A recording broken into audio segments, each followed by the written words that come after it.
안녕하세요. 저는 올해 40대가 된 여자입니다. 불과 몇 년 전 저는 엄청난 일을 겪었는데요. 그때만 생각하면 아직도 화가 나서 미칠 지경입니다. 그래도 제가 그때 그들에게 되갚아주지 않았다면 저는 아직도 후회를 했겠죠. 자랑스러운 일이 아니라서 어디서 말은 못하고 다녔지만 그래도 오늘 여기서 저의 이야기라면서 그동안 묵혀왔던 앙금을 훌훌 털어버리겠습니다. 다들 저의 이야기를 들으시고 자신을 한번 돌아보시길 바래요. 저는 어렸을 적부터 불우한 인생을 살아왔어요. 아버지의 얼굴은 기억도 나지 않습니다. 제가 태어나고 얼마 지나지 않아 돌아가셨다고 했거든요. 그리고 어머니의 얼굴도 잘 기억이 나진 않지만 그래도 대충 느낌만 알 것 같아요. 어머니는 아버지가 돌아가시고 얼마 지나지 않아 저를 할머니 집에 버리고 도망가셨어요. 도저히 혼자서 저를 감당할 수 없었나 봅니다. 그래서 저는 어렸을 적부터 할머니의 손에서 자라왔어요. 제가 어떻게 할머니 손에 자랐는지는 할머니가 다 말해주었죠. 제 인생의 전부는 할머니였고 제 인생의 목표도 할머니 호강시켜드리는 거였어요. 그만큼 저는 할머니를 너무 사랑했습니다. 하지만 집에서는 할머니에게 사랑을 받는 예쁜 손녀딸이었지만 밖에서는 달랐어요. 부모가 없다 보니 학창시절 내내 혼자 지내야 했습니다. 동네가 워낙 작다 보니 소문도 다 났고 그때는 할머니와 단둘이서 사는 게 친구들은 마음에 들지 않았나 봐요. 제 주위에는 친구가 없었고 늘 혼자 다녔습니다. 외롭고 심심하긴 했지만 슬프진 않았어요. 저와 제일 친한 친구인 할머니가 있으니 말이죠. 제가 집으로 달려가면 항상 할머니와 재밌게 놀고 같이 잠에 들어요. 그렇다 보니 저는 할머니와 노는 게 가장 행복했습니다. 평생 할머니와 둘이서 놀고 싶었어요. 그리고 저는 성인이 되었습니다. 그 동네에서 살고 싶었지만 성인이 되다 보니 더 큰 세상을 보고 싶더라고요.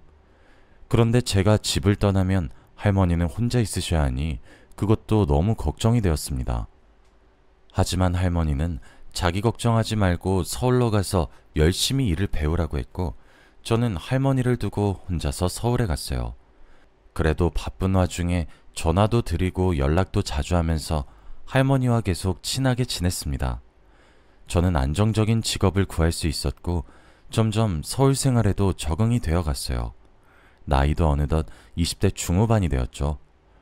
그런데 그때 한 남자를 만나게 됩니다. 바로 지금의 제 남편이에요. 저희 둘은 운명적으로 만났고 둘 다 첫눈에 반했습니다. 저는 남편을 처음 봤을 때 왠지 모르게 이 사람과 결혼할 것 같은 느낌이 들더라고요. 그만큼 저는 남편과 운명이라고 믿었습니다. 남편과 연애를 하면서도 너무 행복했어요. 저와 너무 잘 맞았고 듬직하기도 하니 더할 나위 없이 행복했죠. 그리고 저희 할머니한테도 소개시켜주면서 셋이서 자주 여행도 다니고 그랬습니다. 연애한 지 얼마 지나지 않아 저희는 결혼을 하기로 결정했어요. 또래에 비해 어린 나이이긴 했지만 저는 이 남자를 놓치기 싫었어요. 그런데 저희의 결혼은 남편네 집에서 반대하셨습니다. 없는 집 자식을 며느리로 삼을 수 없다고 말이죠. 부모가 누군지도 모르는 사람을 어떻게 가족으로 들이냐고 했습니다. 그리고 무엇보다 제 주제에 자신의 아들과 어떻게 결혼을 하냐고 했죠. 그런데 남편네 집에서 저에게 이런 막말을 하며 반대를 하시니 할머니도 반대하셨죠. 사람한테 저렇게 막말하는 집안에 어떻게 손녀딸을 시집 보내냐고 하면서 말이죠. 양가의 말이 다 이해가 되긴 했지만 그건 저희의 결혼을 막을 수 없었어요. 저와 남편은 양가의 반대에도 무릅쓰고 결혼을 진행했습니다. 남편과 함께 산다면 시어머니의 괴롭힘도 이겨낼 수 있을 줄 알았어요. 남편도 제 편이 되어줄 거라고 예상을 했고 그땐 어려서 뭐든지 당당했거든요. 그런데 이건 저의 착각이었습니다. 시어머니와 시누이의 괴롭힘이 정말 장난 아니었거든요. 남편과 저는 주말 부부였습니다. 남편이 지방에서 일을 하다 보니 주말이 되면 서울로 와서 같이 시간을 보내요. 저와 남편은 분명 분가를 하고 있었습니다. 하지만 그건 다 의미가 없었어요.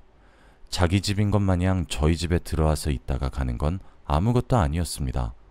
그리고 저한테 막말을 하시며 괴롭히는 일도 잦았죠.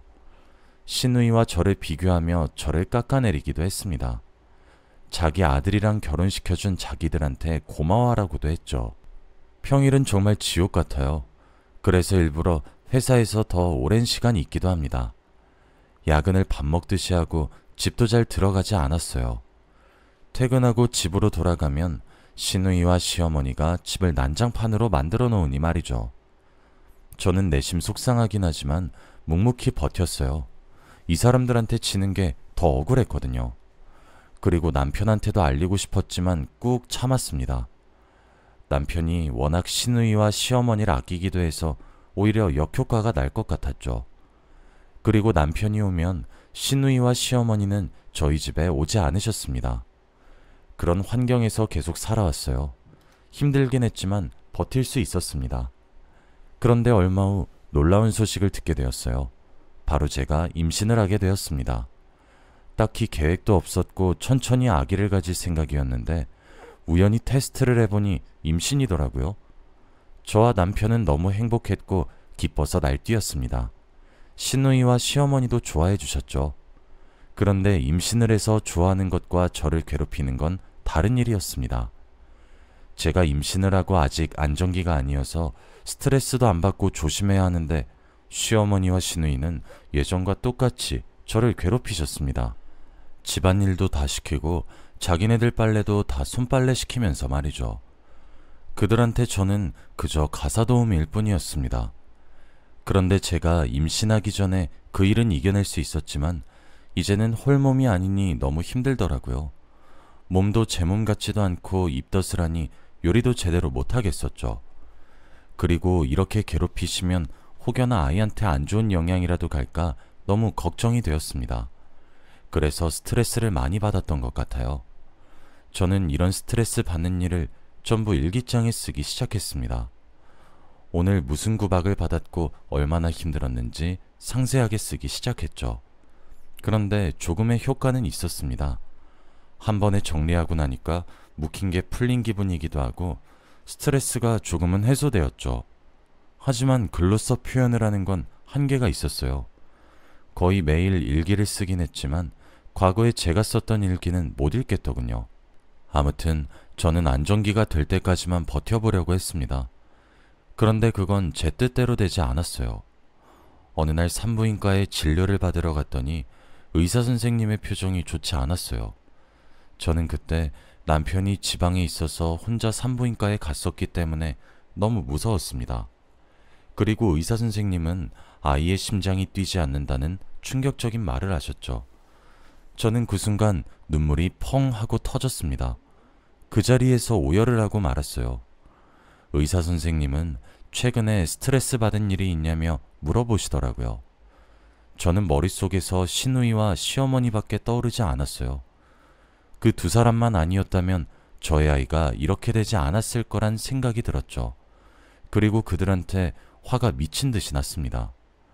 의사 선생님께서 아직 나이가 어리니 임신 가능성은 충분하다고 했지만 말이 귀에 들어오지 않았어요. 저는 그저 그들한테 화가 너무 많이 났습니다. 그리고 저는 집으로 돌아가 시누이와 시어머니 그리고 남편에게 이 소식을 알렸죠. 그런데 시어머니는 이 소식을 알리자마자 제 등짝을 때리시며 혼내셨어요. 너 다른 여자들처럼 헤프게 술집 가서 술 퍼마시고 그러는 거 아니니? 너 이럴 줄 알았으면 결혼 안 시켰어. 괜찮은 사람 구해서라도 아이 낳아. 이 말을 하시는데 정말 눈물이 미친 듯이 나더라고요. 저는 그때 제 유산의 원인이 시어머니와 시누이로 생각하고 있었어요. 그런데 그 사람들이 저를 혼내니까 더 화가 나더라고요. 사람이 화가 너무 많이 나면 오히려 차분해지는 거 아시나요? 저는 시어머니한테 등짝을 맞으면서도 머리가 멍해졌고 아무런 생각이 들지 않았습니다. 그리고 그들은 제가 아무런 반응이 없으니 막말을 퍼붓고 집으로 돌아갔죠. 얼마 지나지 않아 지방에서 남편이 왔습니다. 제가 소파에 멍하니 앉아 허공만 바라보고 있으니 많이 위로해 주었죠. 저는 하루 종일 아무것도 먹지 않은 채로 있었습니다. 남편은 제 옆에 있어준다며 휴가도 냈죠. 그런데 어느 날이었어요. 저 대신에 집을 청소해주던 남편이 갑자기 안방문을 확 열며 들어왔고 제 눈앞에 뭘 보여주더라고요. 그런데 그건 제 일기장이었습니다. 시어머니와 시누이가 저를 괴롭힐 때마다 썼던 것이죠. 그 안에는 세세하게 어떤 말을 저에게 했는지까지 다 쓰여져 있었어요. 그런데 그 일기장을 남편이 발견해버린 겁니다. 남편은 대체 왜 이 사실을 자기한테 숨겼냐고 화를 내더군요. 저는 그 당시에 말할 힘도 없었습니다. 지금 생각해보면 제가 남편한테 말하지 않은 건 그저 가정의 평화를 위해서였던 것 같아요. 저만 조용히 하고 있으면 남들 눈에는 저희 집이 평화로워 보이니 말입니다. 그래서 혼자 묵혔고 결국 그게 독이 돼서 유산까지 해버리고 만 거죠. 남편은 제가 눈물을 흘리니까 저를 안아주며 그동안 몰라서 정말 미안하다고 하더라고요. 남편의 말을 듣는데 눈물이 미친 듯이 났고 저희는 그 자리에서 둘 다 오열을 했습니다. 그리고 남편은 시어머니께 전화를 해서 당장 저희 집으로 오라고 했죠. 시어머니는 자기 귀한 아들이 오라고 하니까 신나서 오셨어요. 그런데 시어머니가 오자마자 남편은 제가 쓴 일기장을 보여줬고 시어머니는 읽으셨죠. 그리고 남편은 말했습니다.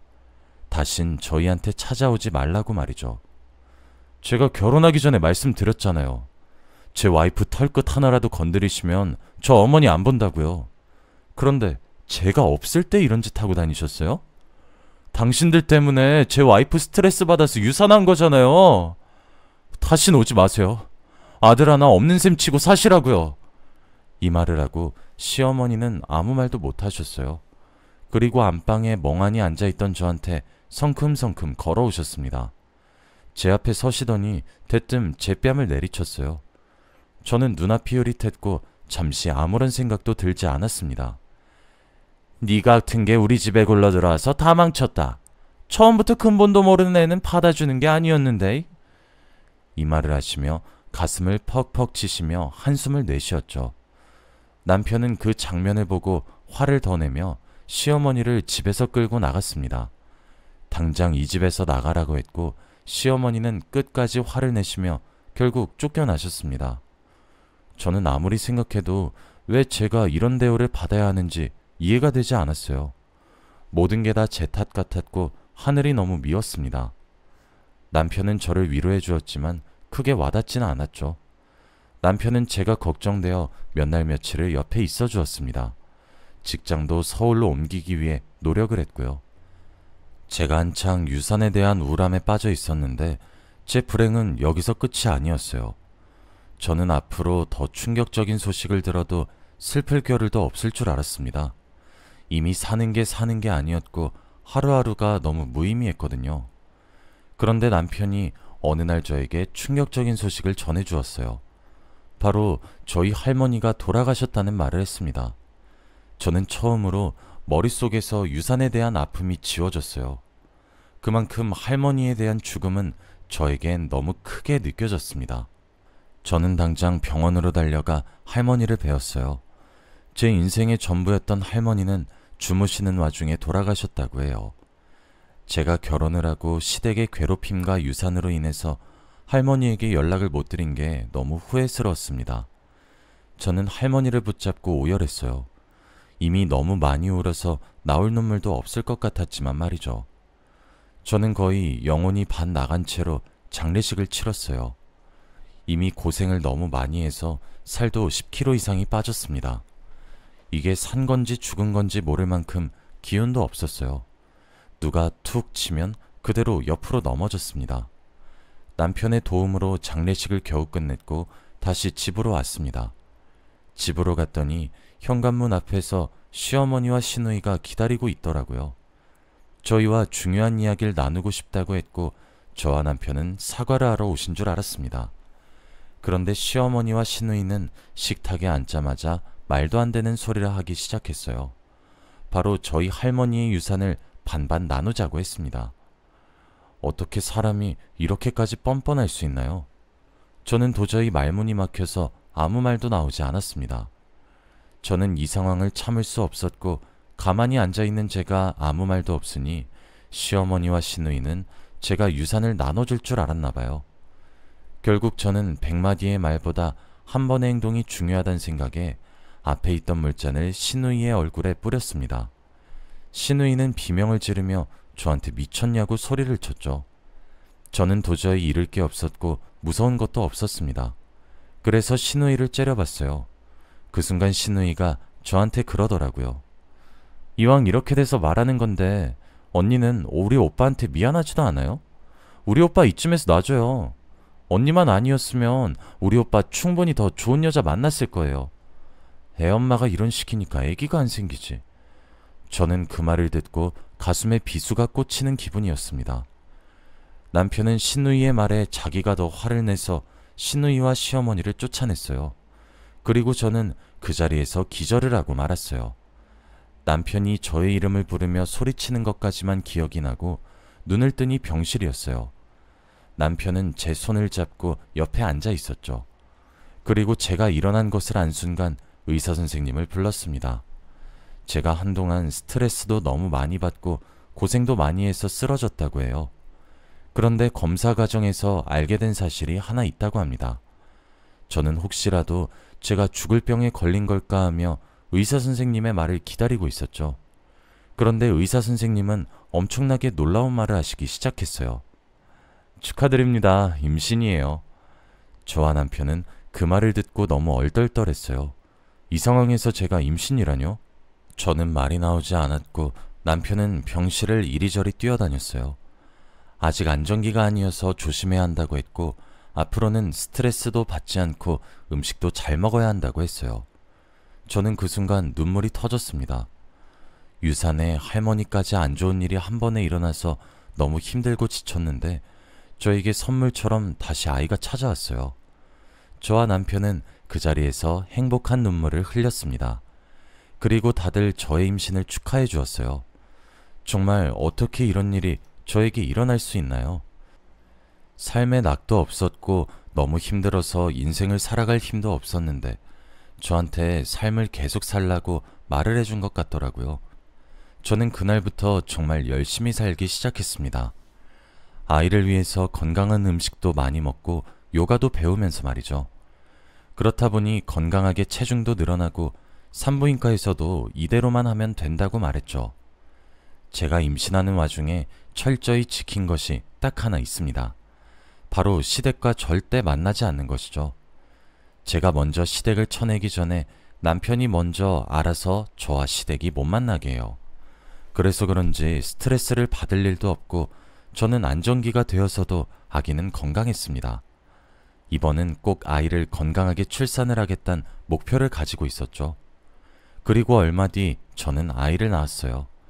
제 아들을 품에 안는데 저도 모르게 눈물이 나더라고요. 그렇게 바라던 아이를 안으니 이게 꿈인지 생신지 구분이 되지 않았습니다. 남편과 저는 펑펑 울었네요. 그런데 아이를 낳고 당연히 시댁에서 연락이 엄청 왔습니다. 손주를 보여달라, 누구를 닮았냐 등등 과거에 저에게 저지른 짓은 생각도 하지 않은 채 말하기 시작했죠. 저는 그 모습조차 너무 싫었습니다. 저는 최고의 복수가 그들한테 아들을 보여주지 않는 거라고 생각했어요. 그래서 아무리 연락이 오고 집 앞으로 찾아와도 절대 보여주지 않았습니다. 그런데 어느 날이었어요. 남편이 출근을 하고 저는 아이를 데리고 동네 마트에서 장을 보고 집으로 돌아가는 길이었습니다. 그런데 그때 시어머니가 저희 집 앞에 계시더라고요. 원래는 남편과 같이 있을 때 만나면 남편이 시어머니를 붙잡고 있으면 제가 잽싸게 집으로 들어갔지만 이번엔 남편이 없으니 아이를 안고 도망치는 건 불가능했습니다. 그리고 시어머니는 저에게 다가와서 아들을 만지려고 했어요. 자신의 손주를 이제야 본다며 만지려고 하길래 저는 시어머니의 손을 찰싹하고 때렸어요. 어머, 저기요. 뭐 하시는 거예요? 당신 같은 사람들이 우리 아들 만지시면 손때 타요. 그러니까 그만 꺼져주세요. 시어머니는 제 말을 듣고 말문이 막히셨는지 멍하니 저를 쳐다보셨고 저는 유모차를 끌고 집으로 갔습니다. 시어머니의 표정을 보고 얼마나 통쾌했는지 몰라요. 집에 돌아와서도 저는 하루 종일 웃고 있었죠. 그 뒤로 시어머니는 찾아오시지 않으셨습니다. 남편과 저는 시댁과 인연을 끊고 나서 사이가 더 좋아졌어요. 그리고 명절 때 시댁에 가지 않아도 되니 더 좋습니다. 너무 힘드시면 시댁과 인연을 끊는 것도 나쁘지 않은 방법인 것 같아요. 과거에 여러 아픔이 있었지만 그래도 지금은 늘 제 편인 남편과 아들 덕분에 하루하루가 행복합니다. 혹시라도 저와 비슷한 일을 겪고 계신다면 꼭 이겨내셨으면 좋겠어요. 하루하루 살아가는 게 힘들고 벅찼던 사람인데 지금은 당장 내일이 너무 기대가 됩니다. 결혼 제발 잘하시길 바라고 꼭 행복하시길 바라겠습니다. 저희 이야기는 여기까지예요. 들어주셔서 감사합니다.